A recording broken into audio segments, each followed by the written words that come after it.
కాదు బాగుంది. ఆయన గిరిరాజ్ సింగ్ ఉన్నాడు కదా సెంట్రల్ మినిస్టర్, ఏంది ఆయన ధైర్యం ఏంది స్వామి అసలు? ఆయన ఏంది, ఆయన వయసు ఏంది, ఆయన ఇచ్చే స్టేట్మెంట్లు ఏంది, ఏంది కత్తదంతా? బావా కొంతమంది అన్న నిజాలు మాట్లాడుతున్నారు, దాని వయసుతో ఏం పని చెప్ప ఉడగాలి ఏదో చెప్తున్నాడు మంచి కోసం చెప్పని. ఇప్పుడు వయసులో ఉండేవాళ్ళు ఏం బిక్తున్నారు? అది కదా, ఇది పాయింటే. ఆయన ఉంటే ఉన్నాం పోతే పోయినా అనుకున్నట్టున్నాడు. అంటే ఆయన ఏంటంటే నిజాలు గ్రహించినాడు, అనుభవం వచ్చింది కదా. ఒరే స్వామి ఇంకన్నా మనం మేలుకోకపోతే ఏందిరా సత్సామరా అన్నట్టు ఆయన ఇప్పటికైనా కలగని మేలుకున్నట్టు ఆయన నిజాలు మాట్లాడుతున్నాడు. ఆయనేనా నేను ముస్లింలకు ఏం చేయను అని చెప్పిందా?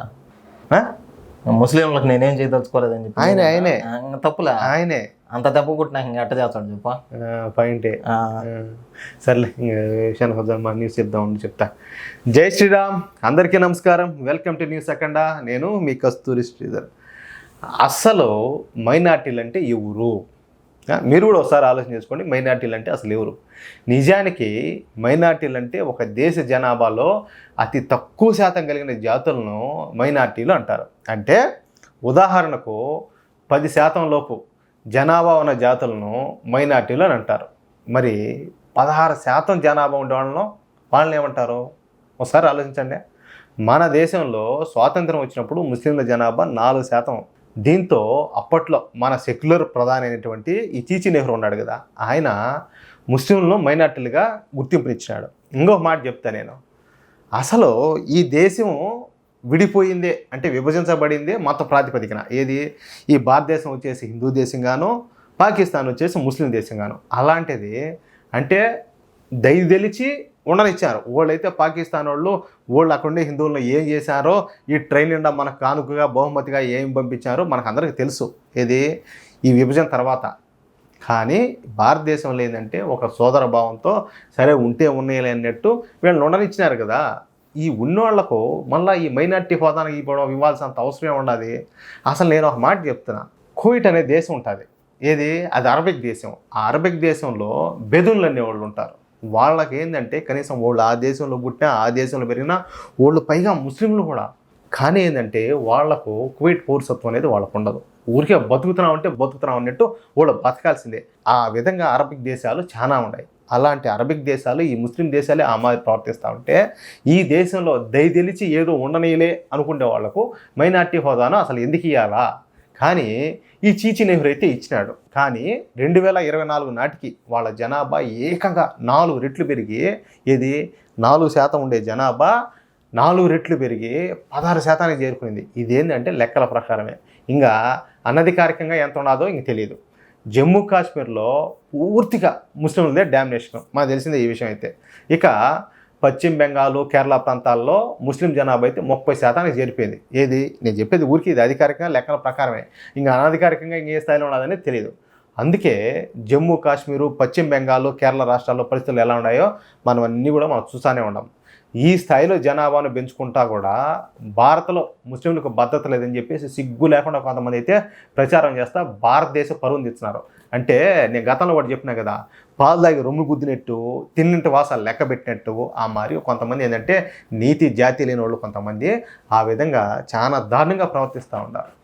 అయితే మొన్న ఆగస్టు 15 సందర్భంగా ప్రధాని మోడీ గారు ఈ యూనిఫామ్ సివిల్ కోడ్ బిల్లును త్వరలోనే పార్లమెంట్లో ప్రవేశపెట్టి చట్టంగా రూపొందించి దాన్ని అమలు చేస్తామని చెప్పేసి తెలియజేసిన సంగతి మనకందరికి కూడా తెలిసిందే. దీంతో కొంతమంది ఈ ముస్లిం నాయకులు ఈ పాంగదా ఈ పొట్టలోంచి కదా బయటకు వచ్చినట్టు, బయటకు వచ్చి బుస్సమనే బొసలు కొట్టినట్టు మోడీ గారి మీద అంత ఎత్తున లేచి పడతారు, ఎగిరిగిరి పడతారు, విషయం కక్కుతారు.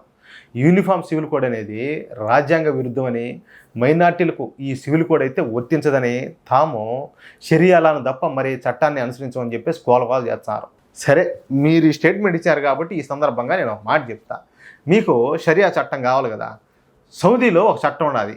రేప్ చేసిన వాళ్లకు, లేకపోతే దొంగతనాలు చేసిన వాళ్లకు, హత్యలు చేసిన వాళ్ళకు వాళ్ళకి ఏంటంటే ఉరిశిక్ష చేయడము, కాళ్ళు చేతులు నరకడము, వంగన పెట్టిన 10 మందిలో ఉరేయడము, లేకపోతే తలకాయలు నరకడం, ఇట్లా పనులన్నీ చేస్తూ ఉంటారు. షరియా చట్టంలో భాగమే అవన్నీ. మీకు తెలుసు, నాకు తెలుసు. అదేవిధంగా తప్పు చేసిన వాళ్లకు అంటే భారతీయ చట్టాలను, అంటే ఇక్కడ భారతీయ చట్టాలు కొన్ని ఉన్నాయి. ఏది? దొనపోతలు మేపినట్టు ఆడి దొడ్లో వేసి గడ్డిగా వేసినట్టు మేపుతూ ఉంటారు వీళ్ళందరికీ పెట్టి. ఆ విధంగా కాకుండా ఒకవేళ వాళ్ళు ఎవరన్నా అయితే ఏది తప్పు చేసిన వాళ్ళు ఎవరైనా ఆ వర్గానికి సంబంధించిన వాళ్ళు అయితే ఆ విధంగా సౌదీలో అయితే ఏ విధంగా చేస్తారో, ఎలాంటి శిక్షలు అయితే అమలు చేస్తారో వీళ్ళకి ఆ విధంగా అమలు చేద్దామా?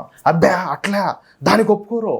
ఎందుకంటే వాళ్ళ నష్టం జరుగుతుంది కదా. అంటే వీళ్ళకి ఎక్కడైతే ఏ విషయాల్లో అయితే మేలు జరుగుతుందో దానికి అనుకూలంగా పోవాలా, వీళ్ళకి ఏది ఎక్కడైతే చెడ్డ జరుగుతుందో దాన్ని అయితే వీళ్ళు వ్యతిరేకిస్తారు. అర్థం చేసుకుంటే బాగుంటుంది. దీంతో ఒళ్ళు మండినటువంటి కేంద్ర మంత్రి గిరిరాజ్ సింగ్ ముస్లిం నాయకులు దుమ్ము దులిపారుదొబ్బినాడు.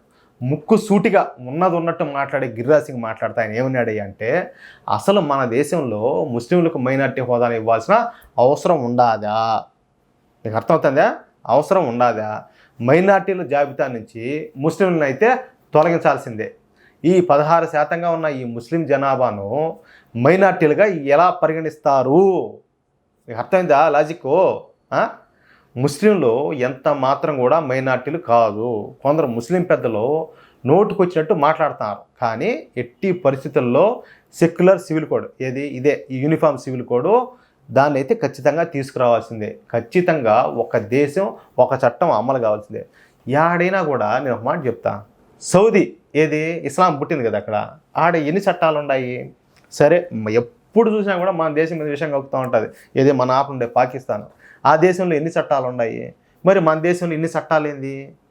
అంటే కుల ప్రాతిపదికన ఒక్కొక్క కులానికి ఒక్కొక్క చట్టము, ఒక్కొక్క న్యాయము, అట్లాగే ఒక్కొక్క మతానికి ఒక న్యాయం రావాలనా? యానించి వచ్చింది ఈ దిక్కుమాలిన రాజకీయాలు, ఈ దిక్కుమాలిన నీచ స్వభావం ఏంది అంటాలే నేను.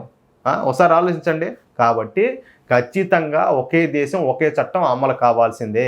అంతేగాని అసలు భారతదేశానికి సంబంధం లేని ఈ షరియా చట్టం, అలాగే ఈ హలాలా, ఈ 4 పెళ్ళిళ్ళు చేసుకుంటామంటే ఏడైతే కుదరదు.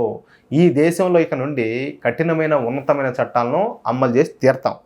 కొందరు బెదిరిస్తూ ఉన్నట్టు ఈ ఉడత బెదిరింపులకైతే భయపడేది లేదు. నేను మళ్ళా చెప్తున్నా, నేను చెప్పేది కాదు, అది గిరిరాజ్ సింగ్ చెప్పేది.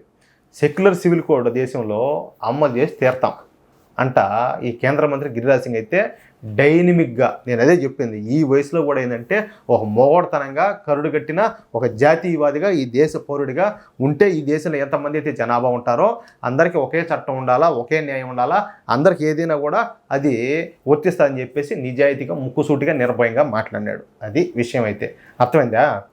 ఈ వీడియోపై మీ యొక్క అమూల్యమైన అభిప్రాయాలను దయచేసి ప్రతి ఒక్కరు కూడా ఖచ్చితంగా కామెంట్ రూపంలో తెలియజేయాలని చెప్పి కోరుకుంటూ, అలాగే ఈ వీడియో నచ్చితే లైక్ చేయడంతో పాటు మీకు ఎంతమందికి వీలైతే అంతమందికి షేర్ చేయండి.